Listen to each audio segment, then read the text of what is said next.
السلام علیکم ورحمۃ اللہ وبرکاتہ۔ امید کرتی ہوں کہ آپ اپنے اہل خانہ کے ساتھ خیریت سے ہوں گے۔ دوستو، آج ہم شروع کریں اپنا اگلا سبق جو کہ آیت نمبر 75 سے 91 تک کا ہے۔ تو چلیے شروع کرتے ہیں۔ اعوذ باللہ من الشیطان الرجیم، میں پناہ مانگتی ہوں اللہ کی شیطان مردود کے شر سے۔ بسم اللہ الرحمن الرحیم، شروع کرتی ہوں اللہ کے نام سے جو بڑا مہربان نہایت رحم کرنے والا ہے۔ افتطمعون ان یؤمنوا لکم وقد کان فریق منہم یسمعون کلام اللہ ثم یحرفونہ من بعد ما عقلوہ وہم یعلمون۔ کیا تم یہ امید رکھتے ہو کہ وہ تمہاری بات مان لیں گے، حالانکہ ان میں سے ایک گروہ اللہ کا کلام سنتا تھا، پھر اس کو سمجھ لینے کے بعد جان بوجھ کر اس کو بدل ڈالتا تھا۔ اذا لقوا الذین آمنوا قالوا آمنا واذا خلا بعضهم الى بعض قالوا اتحدثونهم بما فتح اللہ علیکم لیحاجوکم به عند ربکم افلا تعقلون۔ وہ ایمان والوں سے ملتے ہیں تو کہتے ہیں ہم بھی ایمان لائے، مگر جب آپس میں اکیلے ہوتے ہیں تو ایک دوسرے سے کہتے ہیں کہ تم وہ باتیں انہیں بتاتے ہو جو اللہ نے تم پر ظاہر کی ہیں تاکہ وہ انہیں تمہارے خلاف اللہ کے سامنے دلیل بنا لیں۔ کیا تم سمجھتے نہیں؟ وَلَا يَعْلَمُونَ أَنَّ اللَّهَ يَعْلَمُ مَا يُسِرُّونَ وَمَا يُعْلِنُونَ۔ کیا وہ نہیں جانتے کہ اللہ ان باتوں کو بھی جانتا ہے جو وہ چھپاتے ہیں اور جو وہ ظاہر کرتے ہیں۔ وَمِنْهُمْ أُمِّيُّونَ لَا يَعْلَمُونَ الْكِتَابَ إِلَّا أَمَانِيَّ وَإِنْهُمْ إِلَّا يَظُنُّونَ۔ اور ان میں سے کچھ لوگ ایسے بھی ہیں جو پڑھے لکھے نہیں ہیں، وہ کتاب کو نہیں جانتے، بس اپنی خواہشوں اور گمانوں پر ہی چلتے ہیں۔ فَوَيْلٌ لِّلَّذِينَ يَكْتُبُونَ الْكِتَابَ بِأَيْدِيهِمْ ثُمَّ يَقُولُونَ هَٰذَا مِنْ عِندِ اللَّهِ لِيَشْتَرُوا بِهِ ثَمَنًا قَلِيلًا فَوَيْلٌ لَّهُم مِّمَّا كَتَبَتْ أَيْدِيهِمْ وَوَيْلٌ لَّهُم مِّمَّا يَكْسِبُونَ۔ پس تباہی ہے ان لوگوں کے لیے جو کتاب کو اپنے ہاتھوں سے لکھتے ہیں، پھر کہتے ہیں کہ اللہ کی طرف سے ہے تاکہ اس کے بدلے تھوڑا سا فائدہ حاصل کر لیں، تو ان لوگوں کے لیے تباہی ہے اس چیز کی وجہ سے جو ان کے ہاتھوں نے لکھی، اور ان کے لیے ہلاکت ہے اس کمائی کے بدلے میں۔ وَقَالُوا لَن تَمَسَّنَا النَّارُ إِلَّا أَيَّامًا مَّعْدُودَاتٍ قُلْ أَتَّخَذْتُمْ عِندَ اللَّهِ عَهْدًا فَلَن يُخْلِفَ اللَّهُ عَهْدَهُ أَمْ تَقُولُونَ عَلَى اللَّهِ مَا لَا تَعْلَمُونَ۔ وہ کہتے ہیں ہمیں آگ ہرگز نہیں چھوئے گی مگر گنتی کے چند دن۔ کہہ دو کہ تم نے اللہ سے کوئی وعدہ لے رکھا ہے، پھر تو اللہ اپنے وعدے کے خلاف ہرگز نہیں کرے گا، یا پھر تم وہ باتیں اللہ کے ذمہ لگا رہے ہو جن کا تمہیں علم نہیں۔ مَن کسب سیئۃ وَأَحاطَتْ بِهِ خطیئتہ فَأُولَٰئِکَ أَصْحَابُ النَّارِ ہُمْ فِیہا خالدون۔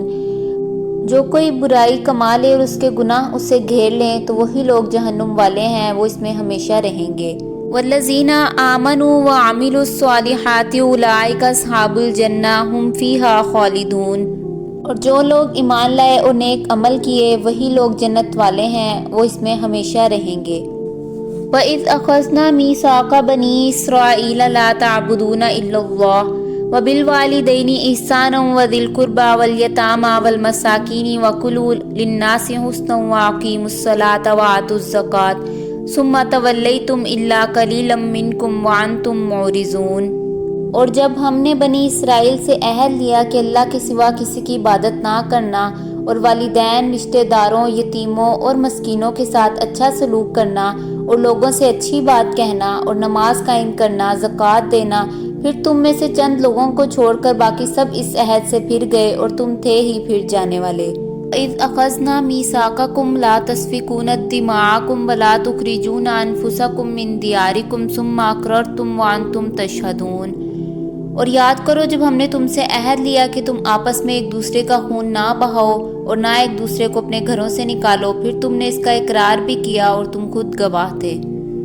ثم انتم هؤلاء تقتلون انفسكم وتخرجون فريقا منكم من ديارهم تظاهرون عليهم بالإثم والعدوان وإن يأتوكم أسارى تفادوهم وهو محرم عليكم إخراجهم أفتؤمنون ببعض الكتاب وتكفرون ببعض فما جزاء من يفعل ذلك منكم إلا خزي في الحياة الدنيا ويوم القيامة يردون إلى أشد العذاب وَمَا اللَّهُ بِغَافِلٍ عَمَّا تَعْمَلُونَ۔ پھر تم ہی وہ لوگ ہو جو ایک دوسرے کو قتل کرتے ہو اور اپنے ہی لوگوں کو ان کے گھروں سے نکال دیتے ہو، اور گناہ اور زیادتی کے ساتھ ان کے خلاف مدد کرتے ہو، اور جب وہ قیدی بن کر تمہارے پاس آتے ہیں تو تم ان کو فدیہ دے کر آزاد کر دیتے ہو، حالانکہ ان کا نکالنا تم پر حرام تھا کہ تم نے کتاب کے کچھ حصوں پر ایمان لاتے ہو اور کچھ کا انکار کرتے ہو۔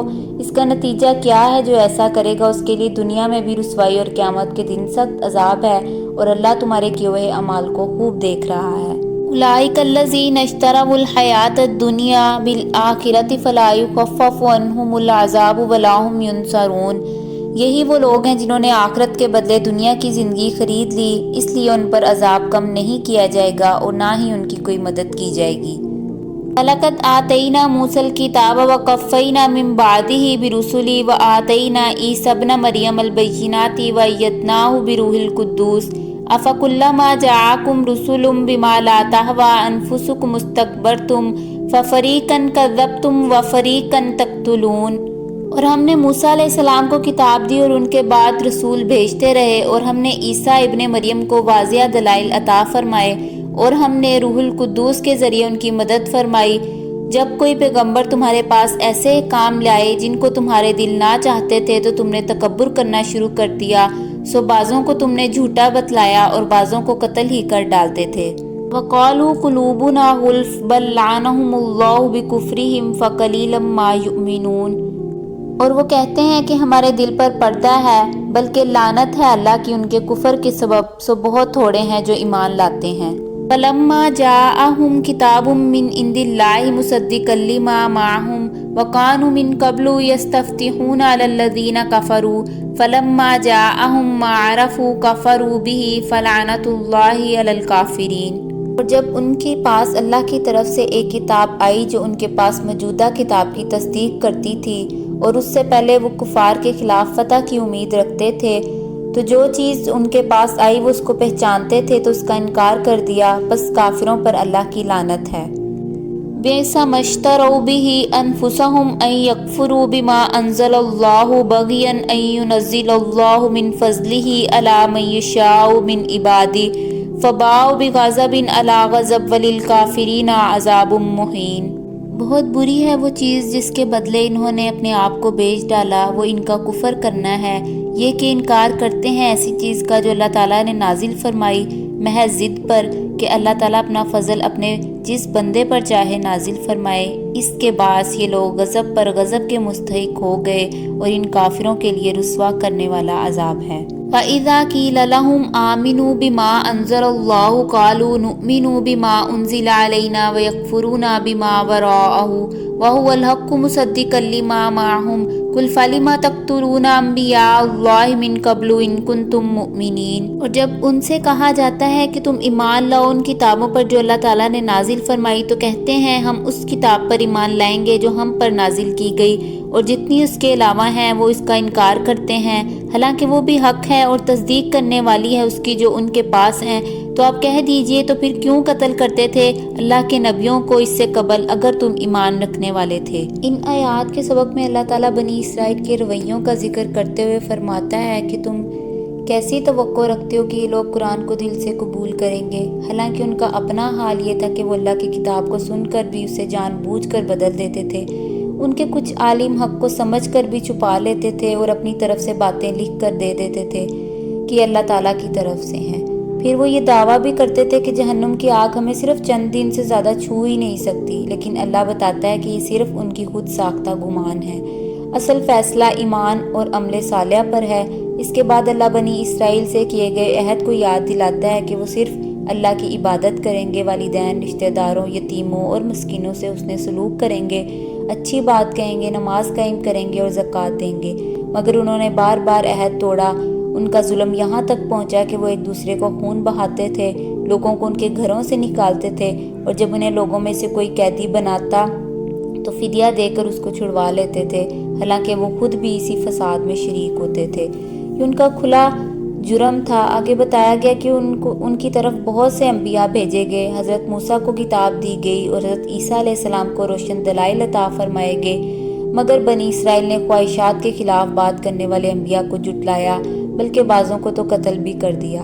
اور جب قرآن آیا جس کی بشارت ان کی اپنی کتابوں میں موجود تھی تو صرف ضد کی وجہ سے اسے بھی ماننے سے انکار کر دیا۔ ان آیات کا خلاصہ یہ ہے کہ ہدایت کسی نسل یا قوم کی وجہ سے نہیں ملتی، بلکہ ایمان، سچائی اور اللہ کی کتاب کی پیروی سے ملتی ہے، اور جو لوگ ضد اور خواہشات کے پیچھے چلتے ہیں وہ سچائی سے دور ہو جاتے ہیں۔ ان آیات میں اللہ تعالیٰ ہمیں یہ سبق دیتا ہے کہ سچائی اور ہدایت انہی لوگوں کو ملتی ہے جو دل سے سچے ہوتے ہیں۔ جن لوگوں کا دل جھوٹ، ضد اور نافرمانی سے بھر جائے ان کے لیے ہدایت کو قبول کرنا بہت مشکل ہو جاتا ہے، اور اللہ تعالیٰ کو سب سے زیادہ پسندیدہ وہ مسلمان ہے جو کچا پکا مسلمان ہو، چلاکی نہیں کرتا ہو، غلطی کرتا ہے لیکن فوراً اللہ سے معافی مانگتا ہے، زیادہ اتراتا نہیں ہے۔ آپ صلی اللہ علیہ وسلم کی حدیث مبارکہ کا مفہوم ہے کہ اگر آپ لوگ گناہ کرنا بند کر دیں تو اللہ تعالیٰ آپ کو ختم کر دے اور ایسی قوم لے آئے جو گناہ کرے اور اللہ سے معافی مانگے۔ جب اللہ نے شیطان کو نکال دیا تو شیطان نے اللہ کو چیلنج کیا اور کہا کہ اے اللہ، مجھے تیری عزت اور جلال کی قسم، جب تک تیرا بندہ زندہ ہے، اس میں روح موجود ہے، میں اسے گمراہ کرتا رہوں گا۔ تو اللہ نے بھی جواب میں کہا کہ مجھے میری عزت اور جلال کی قسم، جب تک میرا بندہ مجھ سے معافی مانگتا رہے گا میں اسے معاف کرتا رہوں گا۔ سبحان اللہ۔ دوستو، پتہ ہے اللہ کی سب سے سخت سزا بیماری، مفلسی یا دکھ نہیں ہے۔ ہم انسان اکثر یہ سمجھتے ہیں کہ اللہ کی سزا صرف ظاہری تکلیفوں کی صورت میں آتی ہے۔ ہم سمجھتے ہیں کہ کاروبار کا ڈوب جانا، اولاد کا نافرمان ہو جانا یا جسم کا بیماریوں سے گر جانا ہی عذاب ہے، مگر حقیقت کی آنکھ سے دیکھا جائے تو یہ چیزیں آزمائش ہو سکتی ہیں، گناہ کا کفارہ ہو سکتی ہیں یا اللہ کی طرف پلٹنے کا بہانہ ہو سکتی ہیں، لیکن اللہ کی سزا نہیں ہے۔ اللہ کی سب سے خاموش سزا وہ ہے جس میں کوئی شعور ہی نہیں، اور وہ سزا کیا ہے؟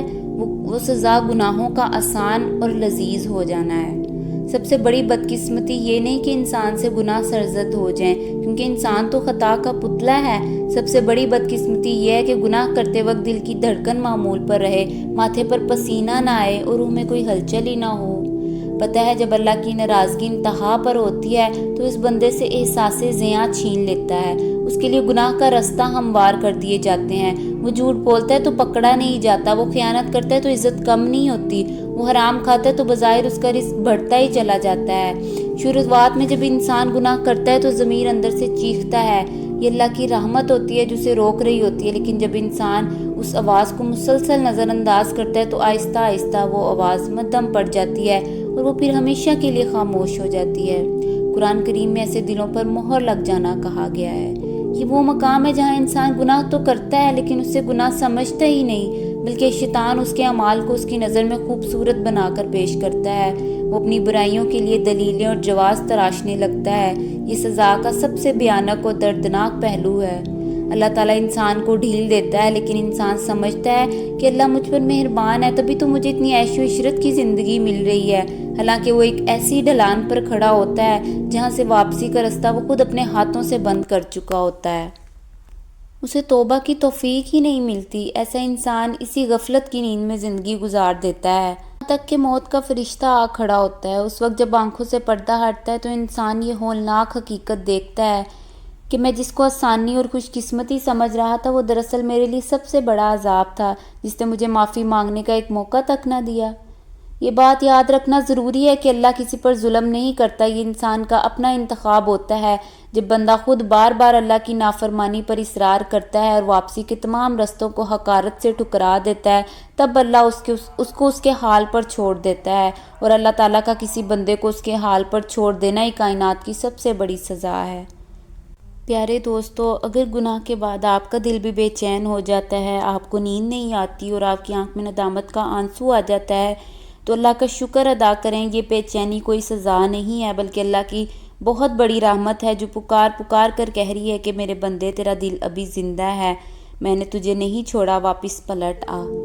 تو دوستو، یہ اللہ تعالیٰ کی رحمت ہے کہ اگر گناہ کرنے کے بعد ہمارا دل بے چین ہو جائے تو یہ اس کو ہم اللہ تعالیٰ کی بہت بڑی رحمت اور نعمت سمجھیں کہ ہمارا ضمیر ابھی تک زندہ ہے۔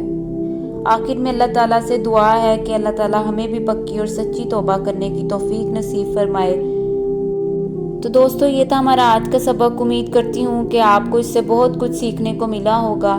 اگر آپ قرآن سے زندگی کا سبق سیکھنا چاہتے ہیں تو قرآن اینڈ لائف کو سبسکرائب کریں اور اپنی روحانی سفر کا آغاز کریں، کیونکہ قرآن کی ہر آیت ایک پیغام ہے اور ہر پیغام زندگی بدل سکتا ہے۔ اور اگر یہ ویڈیو آپ کو اچھی لگے تو زیادہ سے زیادہ شیئر کریں شاید کسی کا دل آپ کی وجہ سے بدل جائے، شاید کسی کی زندگی میں روشنی آ جائے، یا آپ نیکی بانٹنے کا ایک ذریعہ بن جائیں، کیونکہ نیکی بانٹنے سے کم نہیں ہوتی بلکہ بڑھتی ہے۔ اپنا اور اپنے اہل خانہ کا خیال رکھیں۔ اللہ حافظ۔